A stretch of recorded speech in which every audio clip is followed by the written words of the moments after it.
ओम शांति। शिप्राप्रत कहानियां सुनने के लिए आप सभी का स्वागत है।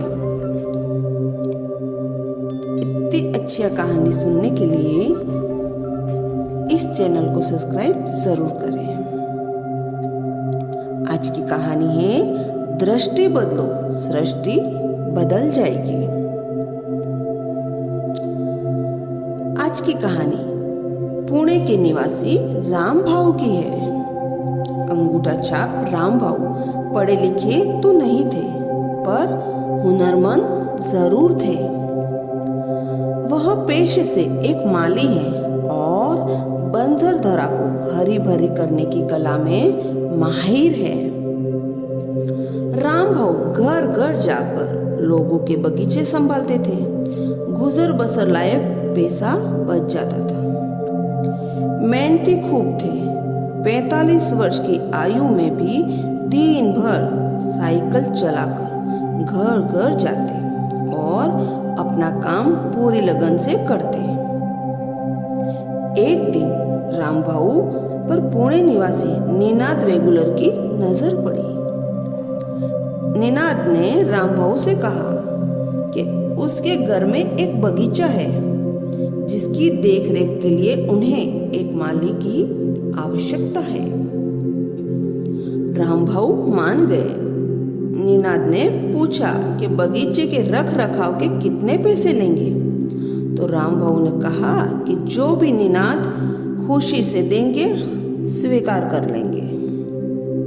असल में रामभाऊ के मस्तिष्क में एक अलग ही प्लान था। निनाद का घर पुणे के पॉश इलाके में था। वहां अधिकतर धनवान लोगों की कोठियां थी।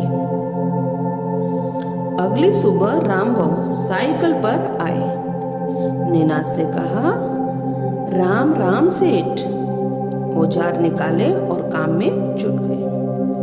15 दिन में रामभाऊ के बगीचे का कायाकल्प कर दिया। बगीचे को ऐसा सजाया कि स्वयं निनाद भी देखकर हैरान रह गए। फिर अपने प्लान के मुताबिक उन्होंने आसपास के लोगों से संपर्क साधना शुरू किया और उन्हें निनाद के बगीचे में किया हुआ रूपांतर दिखाया।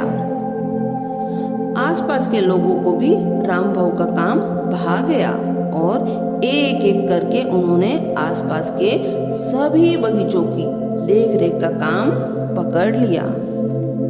सुबह 6 बजे से सांझ के 6 बजे तक रामभाऊ जी तोड़ मेहनत करते रहे और एक एक बगीचों को नया रूप देते रहे। काम भी बढ़ा और आमदनी में भी इजाफा हुआ। रामभाऊ ने अब एक मोटरसाइकिल खरीद ली।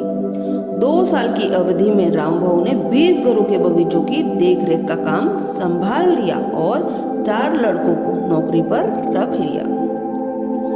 इस बीच पुणे में के ही एक मशहूर बिल्डर की नजर रामभाऊ के काम पर पड़ी, तो उसने रामभाऊ को एक पूरे बिल्डर कॉम्प्लेक्स में एक पेड़ पौधे लगाने का कॉन्ट्रैक्ट दे दिया। रामभाऊ ने फिर बस दिन रात एक कर दी। इस कॉन्ट्रैक्ट ने रामभाऊ की किस्मत पलट दी। काम 10 गुना बढ़ा और आमदनी भी कई गुना बढ़ गई। एक दिन निनाद ने रामभाऊ को फोन मिलाया कि वह पुनः अपने बगीचे में कुछ काम करवाना चाहते हैं। निनाद को रामभाऊ से मिले अब 2 वर्ष बीत चुके थे। रामभाऊ ने कहा कि वह कुछ देर में उनके बंगले पर पहुंच जाएंगे। कुछ देर बाद निनाद वेगुलर के बंगले के आगे एक चमचमाती होंडा सिविल गाड़ी आकर रुकी। निनाद घर के बाहर ही खड़े थे। गाड़ी में से एक शख्स उतरा और बोला, राम राम सेठ। निनाद को लगा ये कौन सेठ है जो चमचमाती गाड़ी से उतरकर मुझे सेठ बोल रहा है। फिर सामने खड़े शख्स से कहा, पहचाना सेठ, मैं रामभाऊ हूँ। क्या वही रामभाऊ जो आज से 2 साल पहले साइकिल पर निनाद के घर आ जाता था, आज होंडा सिविक में विराजमान था? हक्के बक्के निनाद को रामभाऊ ने हाथ जोड़कर धन्यवाद देते हुए कहा, आपके पास से ही शुरुआत की है। निनाद अब कम से कम यह उम्मीद तो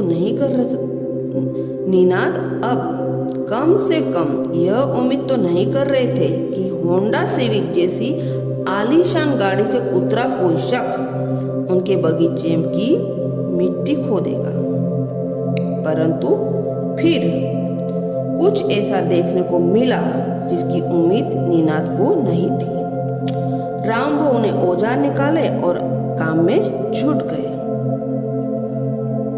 उनके साथ उनके सहायक भी थे, परंतु उन सब में से अब भी सबसे अधिक मेहनत करते रामभाऊ ही दिखे। इसी दरमियान निनाद ने रामभाऊ की यह तस्वीर खींच ली। निनाद के लिए यह सारा घटनाक्रम अविश्वसनीय था। एक साधारण माली जो एक साइकिल से होंडा सिविक तक का सफर तय कर चुका था और आज भी अपने काम के प्रति उतना ही निष्ठावान और समर्पित था। आज भी उनके हृदय में अपने काम के प्रति उतना ही सम्मान था। साइकिल से सिविल तक के सफर में रामभाऊ का एक ही हमसफर रहा, उनका पुरुषार्थ, उनकी मेहनत। हम सबके दिल में कुछ बड़ा करने की चाह है, परंतु हम में से कोई लोग शून्य से शुरुआत करने से हिचकिचाते हैं। किसी बड़े काम की शुरुआत बेशक छोटी हो, पर रामभाऊ की कहानी इस बात का जीवित उदाहरण है कि कर्मठता और पुरुषार्थ के दम पर इंसान साइकिल से होंडा सिविक तक का सफर तय कर सकता है। अच्छा, ओम शांति।